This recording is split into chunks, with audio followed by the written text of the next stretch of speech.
इंदौर में लगातार बढ़ रहे अपराधों में उपयोग होने वाले हथियार कहां से आते हैं, इसी कड़ी को लेकर क्राइम ब्रांच इंदौर की टीम ने एक अवैध हथियारों की तस्करी करने वाले गिरोह को पकड़ा था, जिसकी निशानदेही पर एक आरोपी फरार चल रहा था, जिसका अब तक कोई पुलिस रिकॉर्ड भी नहीं था।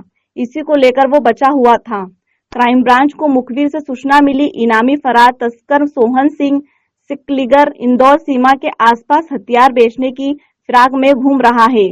क्राइम ब्रांच टीम मुखबिर के बताई जगह पहुंच गए, जहां सोहन सिंह सिकलीगर अवैध हथियारों के साथ इंदौर क्राइम ब्रांच की गिरफ्त में आ गया। क्राइम ब्रांच के द्वारा जो कि अक्टूबर नवंबर में एक व्यक्ति को पकड़ा गया था, कैलाश आदिवासी, जो कि यहाँ पर पिस्टल सप्लाई करने आया था। उसके पास से 4 पिस्टल मिली थी और कुछ लोग को सप्लाई करने आया था। उस समय क्राइम ब्रांच दबिश थी तो कुछ लोग भाग गए थे, लेकिन कैलाश आदिवासी पकड़ा गया। तो क्राइम ब्रांच थाने में आर्म्स एक्ट के तहत कैलाश आदिवासी पर कार्रवाई की गई थी। उसके द्वारा यह बताया गया था कि उसने जो पिस्टल ली है वो जो कि खुरमाबाद, जो ग्रामीण सेंधवा जिला लगता है बड़वानी, वहाँ से उसने पिस्टल ली है और उसने उसका नाम बताया था कि सोहन सिंह चावला है, जो सिकलीकर है, उससे उसने पिस्टल ली है।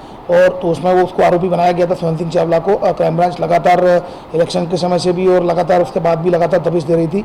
आज पुख्ता सूचना मिलने पर जो एसआई इंगले की टीम के और उनकी टीम के द्वारा, क्राइम ब्रांच की टीम के द्वारा वहाँ जाकर घेराबंदी की गई। तब एक आरोपी हिरासत में लिया गया, जिसका नाम था सोहन सिंह चावला।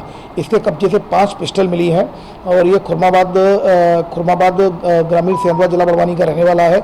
इससे जब पूछताछ की गई तो उसके द्वारा बताया गया कि ये पूर्व में कभी भी नहीं पकड़ा गया, ये पहली बार पकड़ा गया है। लेकिन इसका भाई जो बलवीर सिंह चावला भी हाल ही में सेंधवा पुलिस के द्वारा पकड़ा गया था, उसके कब्जे एक फैक्ट्री का भी फैक्ट्री पकड़ी गई थी इसके भाई बलवीर चावला की।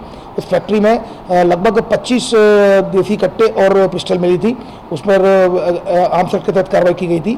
इसको कभी नहीं पकड़ा गया। इसके द्वारा यह बताया गया कि मैं जो सिकलीकर्स होते हैं, जो हमारे लिए एजेंट का काम करते हैं, या फिर जो आदिवासी होते हैं एजेंट का काम करते हैं, मैं केवल सिकलीकरों को ही पिस्टल देता हूँ, कभी सप्लाई करने के लिए खुद या फिर किसी आदिवासी को डायरेक्ट सप्लाई करने के लिए नहीं देता हूँ। तो ये सिकलीकर से सिकलीकर ही पिस्टल देता गया। इस वजह से ये कभी नहीं पकड़ा गया है, क्योंकि जब भी पकड़े जाते थे उससे आगे के कोई व्यक्ति, या तो आगे का व्यक्ति पकड़ा जाता था या फिर कोई सिकलीकर पकड़ा जाता था। लेकिन ये पहली बार पकड़ा गया है और अब इसके खिलाफ क्राइम ब्रांच में आर्म्स एक्ट के तहत कार्रवाई की जा रही है। कितने की बेचता था ये इसने जो बताया है, जो पिस्टल है, जो 32 बोर की पिस्टल है, इसको जो बनाने में औसतन 6 से 7 हज़ार रुपये इनका खर्च होता है।